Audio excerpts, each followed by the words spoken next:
Hello, my name is Billy Buck, National Corporate Chef for Rational USA. I'm here today to teach you some tips and tricks while using your self-cooking center. Today I'd like to start by cooking some of our breaded chicken that we have here. To do that, we simply go to our self-cooking center. From the Intelligent Cooking Control panel, we're going to go ahead and we're going to select the poultry button.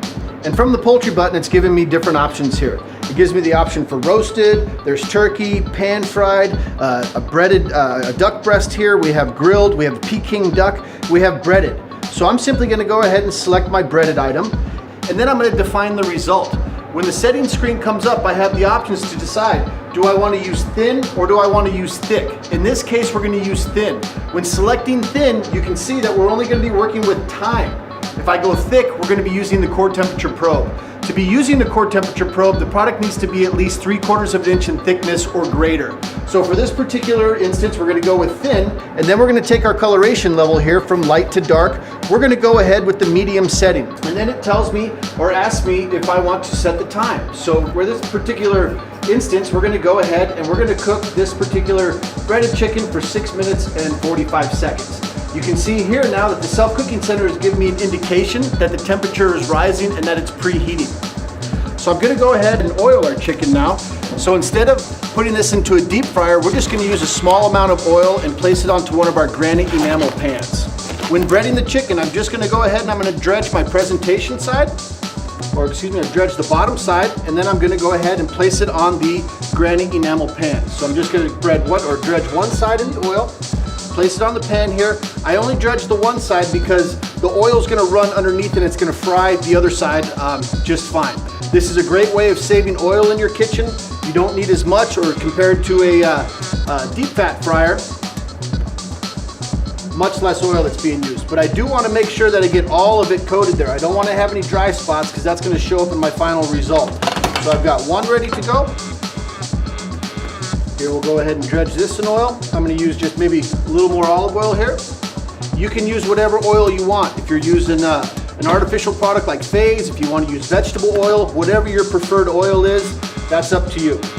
So now we have our chicken all nice and oiled. I can come back to the self-cooking center and I can see that it's almost preheated. You can see now that the self-cooking center is ready for me to load. I have an indication here that's showing a pan going inside, but you can also see that the light is blinking telling me to load. So even from across the kitchen, I've got a visual what the self-cooking center is asking to do. So I'm simply gonna pop the door. I'm gonna pop it carefully, okay, so that I don't get that blast of heat coming at me. Let the hood do its job. Open it up, and now I can load.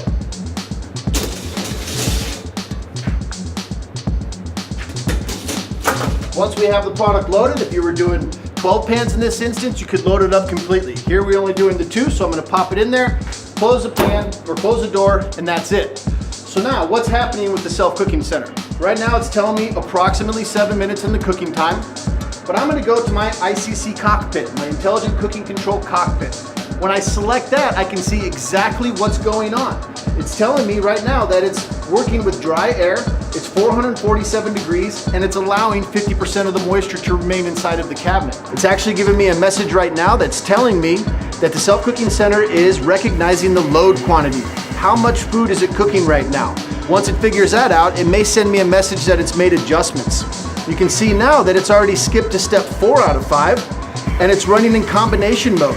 Here we're adding 50% humidity to make sure that we have a juicy inside and a crispy outside. It's running in combination mode at 447 degrees with 50% humidity. The final step, if I want to see that into the future of its cooking path, I can do that as well, just by simply rolling the dial. Here it says that it's in step 5 out of 5. It's cooking in dry mode at 447 degrees, and it's now extracting humidity, or it will be extracting humidity once it gets to its 5th step. The options, or to follow that, it's going to tell me, if I decide that I want to add a little bit of time back onto it, I could go ahead and select that option at the end, or if I had a whole nother batch that needed to be going in, I would select a new batch and run the process again. So we'll go ahead and let our self-cooking center cook for a little while here, and we'll come back once it's done. Okay, so the self-cooking center is almost done here. You can see that it's got approximately 1 minute to go, or there it is, it's telling me it's done. Here you can see that the light's flashing to tell me that we've ended. All I'm gonna do is, again, I'm gonna pop the door. Now the best idea is to use the door as sort of a shield. Pop it, Let the hood do its job. Once you hear the fan wheel stopping there, it's okay then to come on in. So we'll go ahead and open this up. You can see how it's just sizzling away here. So we had our breaded product. Traditionally this would be done in a saute pan, or maybe in a braising pan, or even in a deep fryer. Here we're getting all that nice sizzle and that fried action. Pull these out. You can see in total that the SelfCooking Center said that it was actually 7 minutes, okay? So I set it for 6 minutes and 45 seconds. The SelfCooking Center adapted to my door opening and loading. It actually added a few seconds on to make sure that it got a proper cook time. You can see here now, when we're serving this product, I just want to make sure that we serve the presentation side up and that we have a nice grilled look, or a nice pan fried look there, and a nice crispy presentation to work with. You can hear here, once I get to it, you've got a nice crisp going there, and a nice crunch when we cut into it. Juicy on the inside, crispy on the outside. So if you like that and you say that's perfect, that's a program I want to run every single time, regardless of how many I'm putting in there, or regardless of who's operating the equipment at that point, all you have to do now is go ahead and hit this little notepad. I select the notepad, and then I can write the program name. Here I'm going to write chicken parm. Chicken parm, and then I'm going to go ahead and I'm going to save that. You can see that it's always listed up there now. The next time I want to find that, all I have to do then is go from my home screen. Now I just go to my menu button. I select the product that I'm looking for. In this case, it was chicken parm.